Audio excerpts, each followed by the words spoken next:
Behold, he prayeth. Prayers are instantly noticed in heaven. The moment Saul began to pray, the Lord heard him. Here is comfort for the distressed, but praying soul. Oftentimes a poor broken-hearted one bends his knee, but can only utter his wailing in the language of sighs and tears. Yet that groan has made all the harps of heaven thrill with music. That tear has been caught by God and treasured in the lacrimatory of heaven. Thou puttest my tears into thy bottle implies that they are caught as they flow. The suppliant, whose fears prevent his words, will be well understood by the Most High. He may only look up with his misty eye, but prayer is the falling of a tear.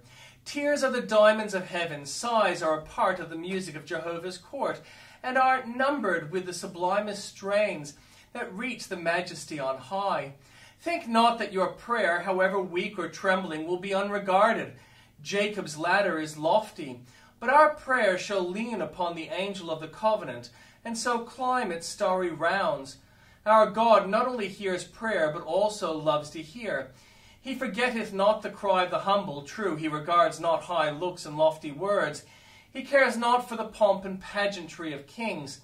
He listens not to the swell of martial music. He regards not the triumph and pride of man.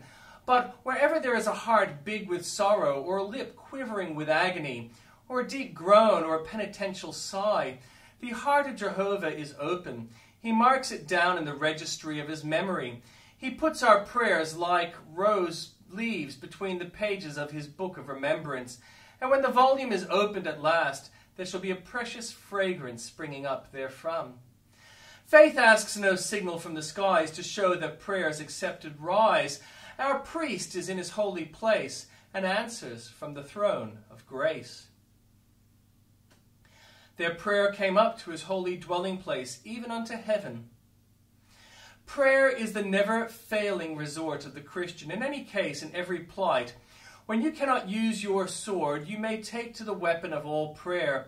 Your power may be damp, your bowstring may be relaxed, but the weapon of all prayer need never be out of order. Leviathan laughs at the javelin, but he trembles at prayer.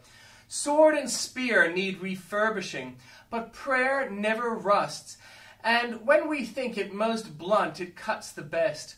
Prayer is an open door which none can shut. Devils may surround you on all sides, but the way upward is always open, and as long as that road is unobstructed, you will not fall into the enemy's hand.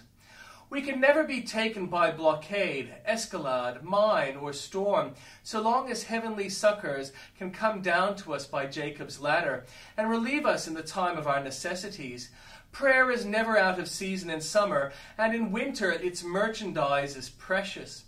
Prayer gains audience with heaven in the dead of night, in the midst of business in the heat of noonday, in the shades of evening, in every condition, whether poverty or sickness or obscurity or slander or doubt. Your covenant God will welcome your prayer and answer it from his holy place. Nor is prayer ever futile. True prayer is evermore true power. You may not always get what you ask, but you shall always have your real wants supplied. When God does not answer his children according to the letter, he does so according to the Spirit. If thou ask for coarse meal, wilt thou be angered because he gives thee the finest flour? If thou seekest bodily health, shouldst thou complain if instead thereof he makes thy sickness turn to the healing of spiritual maladies? Is it not better to have the cross sanctified than removed? This evening, my soul, forget not to offer thy petition and request, for the Lord is ready to grant thee thy desires.